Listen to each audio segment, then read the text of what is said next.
Oui, bonjour, bonsoir, de partout vos états, Kolanda Bisso.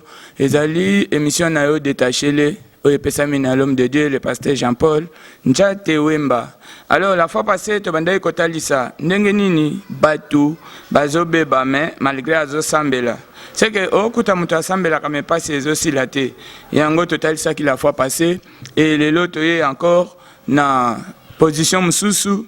Je crois, avant de faire ça, innocent Nabiso, tozo kende mbangu na mukanda na ecclésiaste.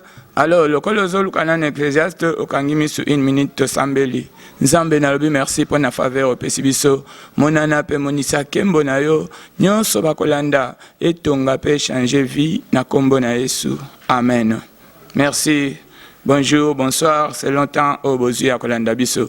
Tolobaki ke tozana mukanda na ecclésiaste, nazana version o nazana yango ezali version la palor. Yangonde na matina ngo na tongo oyo na otangela Bible wana na version la palor yo kozala na Darby o kozala na n'importe ezala Louis II eza toujours liloba na Nzambe eza version tozotang. Alors tozalelo na ecclésiaste chapitre 7 tozana verset na yango 14 esika tozokende kosolola kama muke. Bible lobi na biso quand tout va bien sois heureux. Ce qui nyonso eza malamu sepela. Abakisi alobi mais quand tout va mal réfléchis. C'est que tangu makambo ezokende mabe ezosimba te olie ya kosepela il faut kanisa. Yango na tongo na lelo tomemelio na ndenge tokaniseli par rapport ya mabe ndenge koti na mokili. Alors tobandaki ko réfléchir pour en savoir plus. Alors on a vite compris le sujet otoye nango na tongo. Nous voulons parler du ténèbre. Ténèbre yango ndeza na base ya mabe ya kobebisa makambo na vie ya mutu. Ténèbre yango ndeza base ya complication na ba vie. C'est pourquoi toza na Genèse tokende kotalisa esika tozo soutirer thème na biso toza na Genèse chapitre 1 tozo banda na verset 2 3 4 et 5 na 6. Je crois dans la Bible Genèse chapitre 1 verset 2 3 4 et 5 6 naza toujours lelo na version naza nango na otangela Bible naza nango ezali la parole vivante. Alors la Bible nous dit ceci: la terre est comme un grand vide. D'abord premier verset à l'obi, au commencement, Dieu créa les cieux et la terre. Nzambe asali likolo, balikolo, asali pe namabele. Baotalisa que 2. La terre était comme un grand vide. Namokilelo ko ezala kite vide penza. Elle est dans la nuit. Ezande na kati ya molili na butu. C'est que Nzambe asali mokili po atondisa babiloko na kati mais asutuki moyen atondisa su biloko ezate et ayeko banda ko réfléchir pourquoi na okoka ko créer te ayeko comprendre que mokili yango ezande na kati ya butu il y a du ténèbre. Abakisi alobi une eau profonde la couvrait. C'est que mokili yango ezipami na kati ya mai munene et le souffle de Dieu s'éteint au-dessus des eaux. Nzambe aokoka kovanda te po azana esika ko chama kolote aobaluka likolo amai wana eza version ndenge zolo. Alors 3 lobi que Dieu dit que la lumière brille et la lumière s'est mise à briller. Tangu Nzambe ayeko comprendre que na molili moyen na créer ezate na molili moyen na ajouter biloko na zanango besoin ko ajouter na mokili ezate c'est que amoni que il faut asala appel na lumière. Nzambe alobi que la lumière soit et la lumière fit. 4. Dieu vit que la lumière était bonne. Il choisit la lumière et il rejeta l'obscurité. Nzambe ayekotala que lumière ya créé yango nde eza malamu nde alongwe mupanzi ya molili parce que molili permettre de créer le côté. Mais à Monique avec la lumière ça va, il va continuer à créer. C'est pourquoi à rejeter ténèbres à tiango pembeni. To comme na 5, Dieu appela la lumière jour et l'obscurité la nuit. Il y eut un soir et un matin, voilà les premiers jours. Premier jour est soukaki bongo, c'est que Nzambe banda salimokil, banda tongo ti asutuki pokwa ekoki a créé à taille le côté. Pourquoi? Molile banda yiko empêché yiko créer. Et à tali que non, il faut na révoquer, na boaka molili, na benga ténèbres. Ndetango a créé lumière et yé, a boaki molili, a boaki ténèbres, a bengi lumière et yé. abandi ko créer. Alors 6 pendant que ceux qui ça lobby, Dieu dit qu'un toit au milieu de l'eau sépare les deux parties. Aye ko banda ko créer sikoyo, a créer étendu oyo ko banda ko kabola na mai na mabele. Tala comment Nzambe le créateur azala qui une incapacité à créer et à continuer à fonctionner. La terre demeurait informe et vide. Pourquoi? C'est parce qu'il y avait des ténèbres. Bien-aimé, toi qui me suis, je ne sais où tu me suis maintenant. Partout où tu es, tu peux remarquer dans la vie, des choses ne vont pas. Tout ce que tu fais, tu finis toujours par échouer. Sache qu'il y a des ténèbres qui t'accompagnent. Juste quand comprendre que mon lili des autres côtés de la vie, alors ça la méthode, il y a qu'à modifier les choses et les choses vont changer. Alors, comme ce matin nous parlons des ténèbres, comment ténèbres influencent la vie à Moutoueza Kandengenin. Rapidement, parce que tu as toujours dans ma commis, je crois aux ana Bible nayo pe aux autres ensemble, aux ana stylo pe aux ana ngo tozo kende ko continuer. Total influence, il y a ténèbres na vie à mutu. Tozana Exode chapitre 10, le verset 21, naza toujours na version nazana ngo et à la parole. 21, 22 na 23. Alors 21 le Bible. Le Seigneur dit à Moïse, lève-toi, prends ton bâton, soulève la main. Que la nuit couvre l'Égypte. Une nuit si épaisse qu'on pourra la toucher. C'est que molili ya kana vi ya mutu po ba bebisa yo vi. Yango wana nazo ebisoke tango mona makambo yo simbate yeba ke ezana molili ekoti e molili wana na vi ya mutu yaka yango moko te ezana mutu atinda kango omoni Nzambe ezo ebisa Moïse nazana besoin na nyokola ba égyptien. Alors pona nyokola bango na lumière boye moyen na nyokola bango ezate il faut molili ekwe nda ebisi Moïse tombola loboko no ezana lingenda wana tombola ngo ka likolo molili ekota na Égypte pona beta bango. Dès à l'obi, Moïse leva son bras vers le ciel et pendant 3 jours, il fait nuit, noire toute l'Égypte. On comprend que tant que Moïse a tombé le boko likolo, molili ekoti. C'est que ce qui nous a été que tombola le boko pour molili ekota, molili pe ekota te. C'est pourquoi, awa Égypte va souffrir. Ba oye bate que souffrance est outil wap. Peut-être yo, ota la kano, esa période, mokile komi pasi, yangwa nanga pe na souffrir. Non, bien aimé, yo zo vivre pour na mokilité. Yo zo vivre pour Nzambe oya likolo, ayebio, alaki yo ke okomona bolamu. Alors, tango omona bolamu te, réfléchir et réflexion au ekotinda yo ke comprendre que derrière souffrance au mutu azali omoni ke ba égyptien molili ekota po ba frapper bango mais ba surtout qui peut molili ekoti pendant 3 jours. On a verset 22 alobi 3 jours mobimba molili na kati Égypte. Alors 23 alobi pendant 3 jours les Égyptiens ne se voyaient plus les uns les autres. Molili wana ekoti na niveau yake ata mutu boza na 0 mètre. Bo mona nate. Ndo mona peut-être lelo mutu atambola wana. Nyoso sala ezo simbate. C'est pourquoi nazo taliso na tongo ke tango moni babiloko ya bongo. Yeba ke ezana molili moko ezana vina yo, ezana batu baini po babeta yo. Yango ba pesi ordre molili wana ekweya de façon que bato bako sunga yo, ba mona yo te. Mutu yo okozwa bolamu na nzela na ye, amona yo te parce que na vie ya mutu bolamu nyoso ya kaka à travers mutu mususu. Il faut mutu mususu akoche yo ndenge bakino balobaka. Alors tant mutu akoche yo te, c'est que moyen pe bolamu ekota ezate. Alors molili ekotaka de façon que echa barrière na vie na yo. Ba mona yo te. Nde omona peut-être sala pe déplacement olongwa okomi na poto olongwa okomi wapi mais bando za kuna bolamu eza toujours te ozaka kolela lela. Pourquoi molili soki ekoti na vie ya mutu et akapona ko compliquer vie ya mutu. Alors je voulais dire à quelqu'un qui me suit maintenant que quand tu vois que toutes choses, tout ce que tu fais ne marche pas, sache qu'il y a des ténèbres derrière ça. Alors Nzambe tango monique a créé monde déjà toujours informe, la terre est vide. Alors, Atalaki, à comprendre qu'il y a des ténèbres, à jouer méthode yako longo la ténèbre, étant longo les ténèbres, lumière est cotypée à bandiko créé. Alors, on a comment on a que muto yo azana kati ya ténèbre, aza mutu moko na vie na ye, Ce qui te kobakisa na Job, on comprend de Mouto azana kati ya molili vini ni ya menaka. Job, tozana chapitre 5, tozokende kotanga naza toujours na la parole, tozotanga 5, na verset na yango 14. 5, 14 Bible lobinin.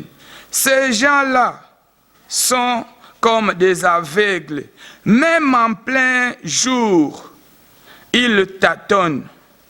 En plein midi, il tâtonne comme dans la nuit. C'est que Mouto azana katia molili, atana moi ndenge moi ezabo, ya o tâtonner. Aebe ska kocha lokolote. C'est pourquoi mona mutu muso abimi banda tongo, aya ozonga kama boko pamba azu elo côté. C'est que biska biloko ezali makolone e comité. Biska biloko ezali ya okoka komona te. Parce que azana katia molili, nde ata mikanda o baninga baozwa. Banda kenda avanda kaka kobatama kozo mukanda o eza compliqué. Oh batu muso ba okepeka lelo azu mukanda. Mutu muso pe abandi classe ka lelo pemba moko azu musala. Mutu muso pe azu musala ka lelo. Akomi pe na ba mapango, akomi pe na ba activité bele. Mais yo banda kala okoka ko avancer te bien-aimé, c'est juste parce qu'il y a des ténèbres dans la vie. Alors, quand il n'y a pas de ténèbres, l'homme ne peut pas tâtonner. C'est que tâtonnement eza influence il y a ténèbres.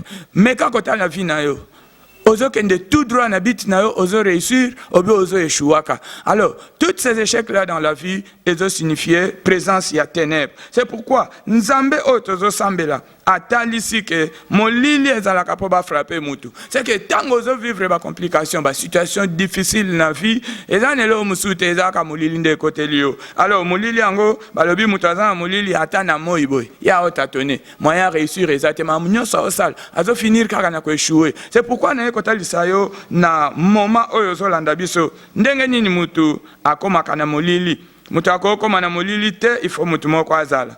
Alors tozana mukanda ya Matthieu, parce que tozokende petit à petit poto chite. Tozana Matthieu chapitre 22, ndeska tozo continuer. Matthieu chapitre 22, le verset 13. Verset 13 à l'obiboé. Alors le roi dit aux serviteurs, attachez-lui les mains et les pieds et jetez-les dans les ténèbres du dehors, où il y aura de pleurs et de grincements des dents. C'est que mutoyo azana konyo kwama ba pleurs na ba grincement et zo utamisala la ténèbre. Alors pour muto akoma na ténèbre, il faut mutu moko azali yende apesi ordre ke kangelanga e basinga bwaka ye na molili ya libanda. C'est que ningo zo se retrouver na molili wana ezana mutu moko apesa ordre likolo na yo. Atali il faut na bebisa mwana vina ye. Il faut na compliquer ye vie. Alors pour na compliquer il faut na salani. Il faut na attaquer na nos domaines bo. A cibler domaine moko na vie. Ako cibler domaine ya musala.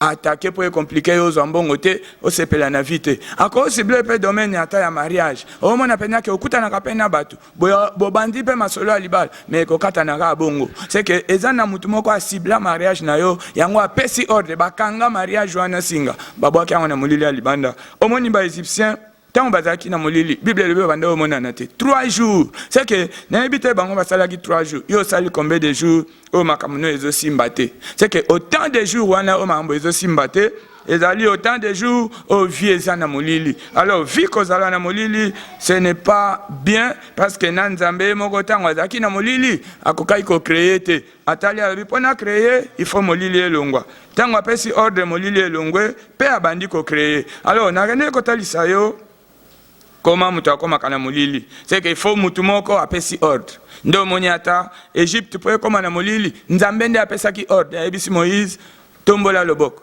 Nani atombolela yo loboko? Lelo peut-être ko kutana pena mutu moko apesa ordre. Betela e makolo na se. Nani abetela o makolo na se? Oyo komi nyonso ezo simbalisu te. Il y a quelqu'un derrière cette malheur là. C'est que Nzambe ya likolo avandi komona yo, a comprendre que ozo souffrir, yango atindi yo na moment ozo landa biso. Ezali chaîne na yo.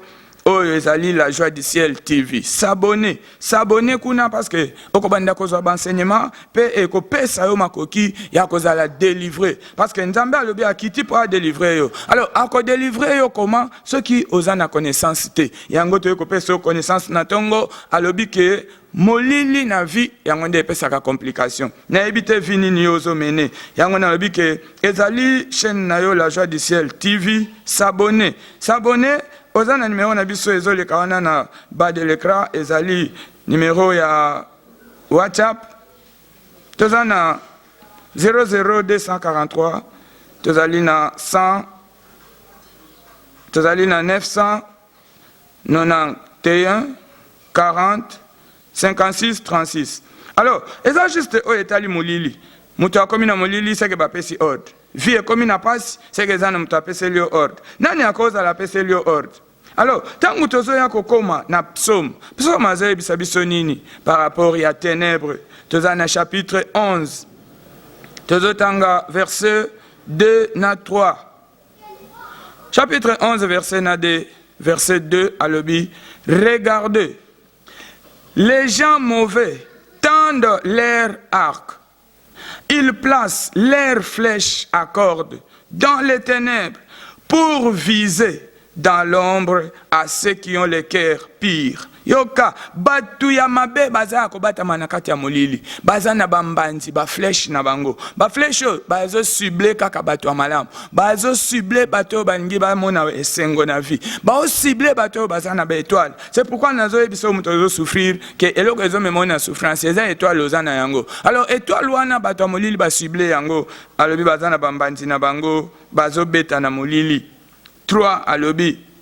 Quand les lois qui soutiennent la société sont détruits, que peut faire celui qui t'obéit? Alors, ce qui m'obéit, c'est que na vie na yo makambo za nango besoin ya komona po sepela. O mona ngote, veut dire ebongwani. O le o mona bolam, o vivre mabe. Alors, auto na wa ke mutu ifasa la nini? Mutu ifasa la nini? C'est que nenge yo landa biso. Qu'est-ce que tu peux faire lelo pour makamboué changer? Yango po na koshite, tozana Esaïe, chapitre 8, le verset 3, le verset 23. Esaïe, chapitre 8, verset 23. Aucun de comprendre. Ce qui m'a camboyé simbate, il faut que ça la nini. Bible lobby, na verset 8, il y a Esaïe 23.